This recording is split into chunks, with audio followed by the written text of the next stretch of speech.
Tu t'es déjà demandé pourquoi la vie semble parfois injuste? Pourquoi, malgré tes efforts, tout semble te résister? Ce n'est pas le monde qui te rejette, c'est ton attente qui te blesse. Et si tu apprenais, aujourd'hui, à ne plus attendre? Car ce que tu vas entendre ici peut changer ta façon de voir la vie et t'offrir la paix que tu cherches depuis si longtemps. Le monde ne te doit rien, pas un sourire, pas une explication, pas une récompense. Et c'est précisément là que commence ta liberté. Tant que tu crois que la vie te doit quelque chose, tu restes prisonnier de ce qui te manque.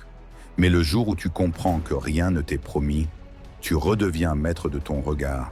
Ce que tu perçois comme une injustice n'est souvent qu'un refus d'accepter la réalité telle qu'elle est. Si ces mots résonnent en toi, alors ralentis, respire. Cette vidéo n'est pas un simple discours, c'est un espace de réflexion. Un lieu pour déposer tes attentes et retrouver ton calme. Abonne-toi à la chaîne pour continuer ce voyage intérieur. Like cette vidéo et partage-la à celui qui porte encore le poids du pourquoi moi. Ensemble, faisons grandir la lucidité. Le monde n'est pas ton ennemi.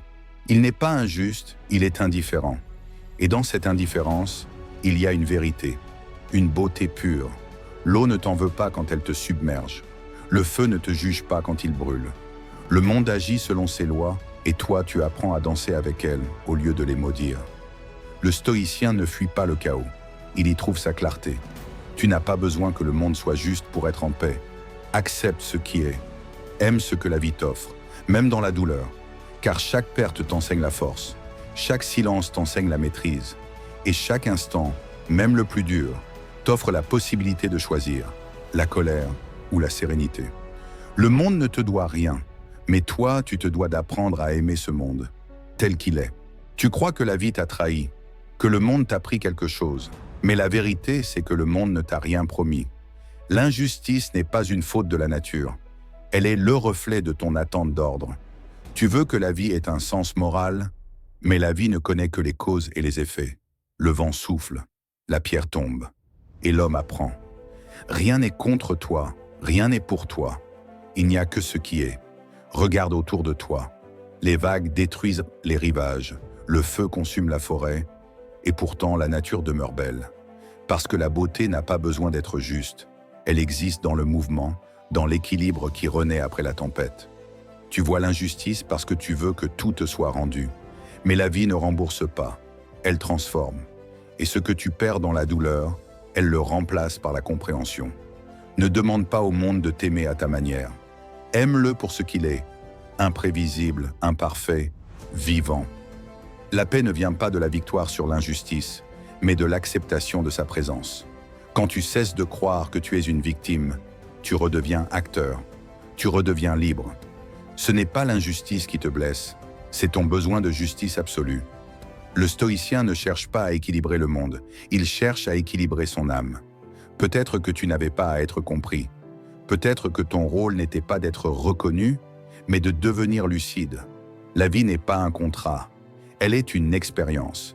Et dans cette expérience, le seul pouvoir que tu possèdes, c'est celui de ton regard.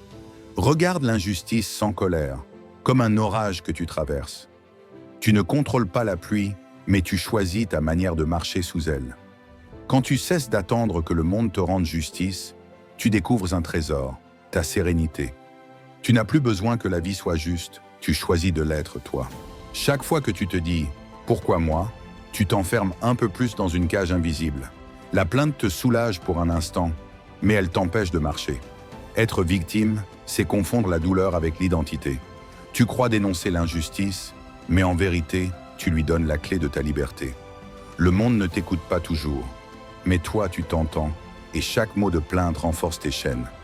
Il y a un confort étrange à se dire « victime ». Tu n'as plus à agir, plus à affronter. Tu peux blâmer le monde et attendre qu'il change. Mais pendant que tu attends, la vie avance sans toi. Les saisons passent, les opportunités se perdent. Et toi, tu restes là, dans l'ombre de ce que tu aurais pu être. Le stoïcien ne nie pas la douleur. Il refuse d'en faire une identité. Tu n'es pas la somme de ce qu'on t'a fait. Tu es ce que tu choisis de faire de ce qu'on t'a fait. C'est ici que renaît la vraie liberté. Regarde-toi sans excuse. Retiens les leçons, mais relâche la plainte. Car tant que tu tiens ton malheur dans ta main, tu n'as plus de place pour la paix. La force commence quand tu dis « Je ne suis plus une victime » et tu le dis non pas au monde, mais à toi-même. Quand tu cesses de raconter ton passé, le silence devient ton maître. C'est dans ce silence que tu entends la vérité. Tu n'as jamais été brisé, seulement endormi. Le monde ne t'a pas volé ta lumière. Tu l'as simplement oublié en cherchant des coupables. Alors, réveille-toi, redresse-toi. Le stoïcien renaît non pas en effaçant la douleur, mais en l'honorant. Ce n'est plus une blessure, c'est un sceau, celui de ta transformation. Après la douleur, il reste souvent le vide. Un silence étrange. Mais ce silence n'est pas la fin, c'est le début. C'est là que la gratitude naît. Elle ne vient pas d'un miracle ni d'une récompense. Elle vient du simple fait d'exister encore, malgré tout. Quand tu cesses de demander « pourquoi moi ?» et que tu dis simplement « merci pour ce souffle », tu sens que quelque chose change. Le monde n'a pas bougé, mais ton regard, lui, s'est élevé. La gratitude n'est pas aveugle. Elle ne nie pas la souffrance. Elle la traverse avec conscience. Dire merci ne veut pas dire accepter l'injustice, mais reconnaître que tu es encore capable d'aimer, malgré elle.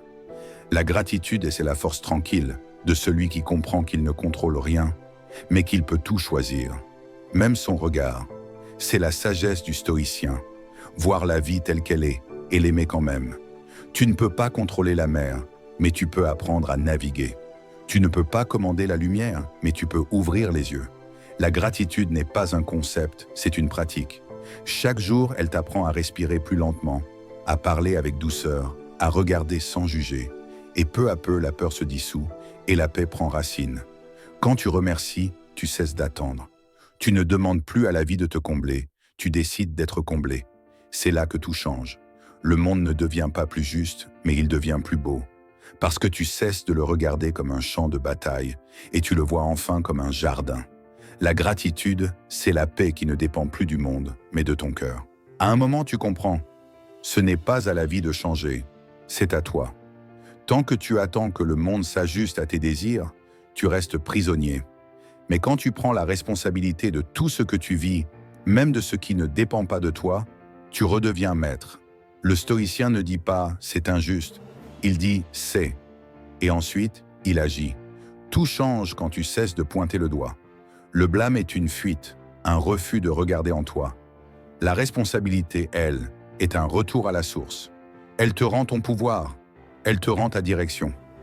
Quand tu assumes ta vie, tu cesses d'être une feuille dans le vent. Tu deviens la montagne elle-même, solide, calme, inébranlable. Prendre la responsabilité, ce n'est pas se punir, c'est se libérer. Tu dis « tout ce qui m'arrive est matière à croissance ». Et cette simple phrase change tout. Elle transforme chaque obstacle en enseignement, chaque échec en pierre de fondation. Ce que tu contrôles n'est pas le monde, mais ton regard sur lui. Et c'est amplement suffisant pour bâtir ta paix. Quand tu choisis la responsabilité, tu deviens souverain de ton existence. Tu n'es plus un passager, tu tiens la barre. Même au cœur du chaos, tu gardes ton axe. Tu ne te demandes plus pourquoi, tu demandes comment avancer avec ça. Et dans cette attitude, tu découvres la liberté la plus rare, celle d'un être en paix au milieu du tumulte. Le monde ne te doit rien, mais tu te dois tout. Ferme les yeux, tout ce que tu cherches est déjà là. Sous le bruit du monde, il existe un espace silencieux, un lieu que rien ne peut atteindre, ni le jugement, ni la peur, ni la colère. Ce lieu, c'est toi. Ce n'est pas une idée, c'est une présence. Simple, stable, comme la montagne sous le vent. Le monde extérieur est chaos. Il monte, il descend, il s'agite et s'éteint. Mais si tu restes centré, tu verras que le tumulte passe et que la paix demeure. Le stoïcien ne fuit pas la vie, il en observe le mouvement sans s'y perdre. C'est la sagesse du témoin. Voir sans juger, vivre sans résister, aimer sans posséder. Le calme n'est pas vide, c'est une plénitude invisible. C'est l'océan sous la surface agitée des vagues. Quand tu plonges en toi, tu retrouves ce silence. Et dans ce silence, tu découvres la vérité. Tu n'as jamais eu besoin de contrôler. La paix n'est pas le contraire du chaos, c'est sa compréhension. Tu n'as rien à prouver, rien à défendre, rien à gagner. Le monde ne te doit rien et pourtant, il t'offre tout.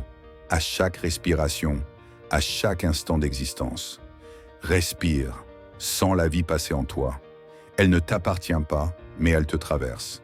Et dans ce passage, tu deviens le témoin tranquille, l'être stable, le centre immobile. La paix n'a de valeur que si elle traverse le tumulte. Ce que tu comprends dans le silence, tu dois maintenant l'incarner dans le bruit. Être stoïque, ce n'est pas fuir le monde, c'est l'habiter pleinement, sans s'y attacher. Les émotions viendront, les épreuves aussi. Mais ton centre, tu le connais maintenant. Et ce centre ne vacille plus. Chaque jour devient un champ de pratique. Le retard, la critique, l'imprévu, autant de terrain pour la maîtrise de toi. Le stoïcien n'attend pas un monde parfait.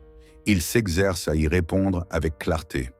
Il ne fuit pas la colère, il la regarde. Il ne nie pas la peur, il l'accueille. Puis il agit, sans excès, sans fuite. La sagesse n'est pas froide, elle est tendresse maîtrisée. C'est savoir dire non sans haine et oui sans se perdre. C'est se lever chaque matin et recommencer, même fatigué, même blessé, avec calme et foi. Ce n'est pas un héroïsme visible, c'est une victoire silencieuse. Celle de rester soi-même dans un monde qui t'invite à réagir. Être stoïque, ce n'est pas être sans émotion, mais être libre d'elle. Tu ressens, tu observes, tu choisis. Et dans ce choix, tu trouves une joie profonde, non pas éclatante, mais stable. C'est la joie d'être en accord avec la vie, quelle qu'elle soit. C'est cela, le stoïcisme vivant. Tu ne peux pas aimer la vie si tu ne t'aimes pas toi-même. Mais s'aimer, ce n'est pas se flatter. Ce n'est pas se répéter qu'on est assez. C'est se regarder sans masque, voir la peur, la fatigue, les erreurs, et dire malgré tout, je reste avec moi. L'amour de soi, c'est la fidélité à son être, même dans les jours gris. Le stoïcien ne rejette pas ses émotions. Il les écoute, puis les traverse. S'aimer, c'est ne plus se juger pour ce que l'on ressent. C'est accueillir sa propre humanité avec calme. Car ce que tu refuses en toi, tu le fuis aussi chez les autres. Mais ce que tu accueilles, tu le guéris, partout. Quand tu t'aimes sans condition, tu cesses d'attendre des autres qu'ils te prouvent que tu mérites d'exister. L'amour de soi n'est pas égoïsme, c'est un ancrage. C'est le socle silencieux qui te permet d'aimer sans te perdre. Ce n'est pas un feu qui consomme, c'est une lumière qui éclaire. Plus tu t'aimes avec vérité, moins tu dépends des regards. Et là tu découvres une paix étrange, celle d'être enfin ton propre refuge. Quand tu t'aimes vraiment, tu cesses de te battre contre la vie. Tu vois sa beauté même dans l'imperfection. Chaque instant devient un geste d'amour silencieux. Une main posée sur l'épaule du présent. Une reconnaissance tranquille d'exister. Le monde ne te doit rien, mais toi, tu peux lui offrir le plus beau cadeau. Un être humain réconcilié avec lui-même. Le monde ne te doit rien. Et c'est pour cela que tu es libre. Si tout était dû, tu serais enchaîné à l'attente. Mais comme rien ne t'appartient, tout devient un don. Chaque respiration, chaque regard, chaque instant, un cadeau éphémère. Et tu cesses de réclamer. Tu commences à recevoir. Il n'y a plus d'amertume, plus de colère, quand tu comprends que rien n'était promis. Tu ne vis plus dans la dette, mais dans la gratitude. Tu ne cours plus après la justice, tu marches avec la paix. La lucidité n'est pas froide, elle est douce. C'est un feu clair, qui éclaire sans brûler. Et dans sa lumière, tu te tiens debout, simplement humain. Tu n'as plus besoin de posséder, car tu fais partie du tout. Tu n'as plus besoin d'être reconnu, car tu te reconnais toi-même. La liberté ne se conquiert pas. Elle se révèle quand tu cesses de lutter contre ce qui est. Regarde autour de toi. Tout respire, tout passe. Et pourtant, tout est juste. Le monde ne te doit rien. Et c'est pour cela que tu peux enfin aimer. Le monde ne te doit rien, mais toi tu te dois à toi-même. De rester présent, de rester vrai, de ne pas t'oublier dans le bruit du monde. La paix ne vient pas de ce que tu obtiens, mais de ce que tu cesses d'attendre. Respire, sens ton cœur battre. C'est la seule preuve qu'il te faut. Si ces mots ont résonné en toi, laisse une trace de ton passage. Partage ce moment, offre-le à ceux qui en ont besoin. Like la vidéo, abonne-toi à la chaîne. Et si tu souhaites que j'aborde un thème particulier dans ma prochaine vidéo, écris-le moi en commentaire. Car chaque mot de paix que tu poses ici aide d'autres âmes à s'élever aussi.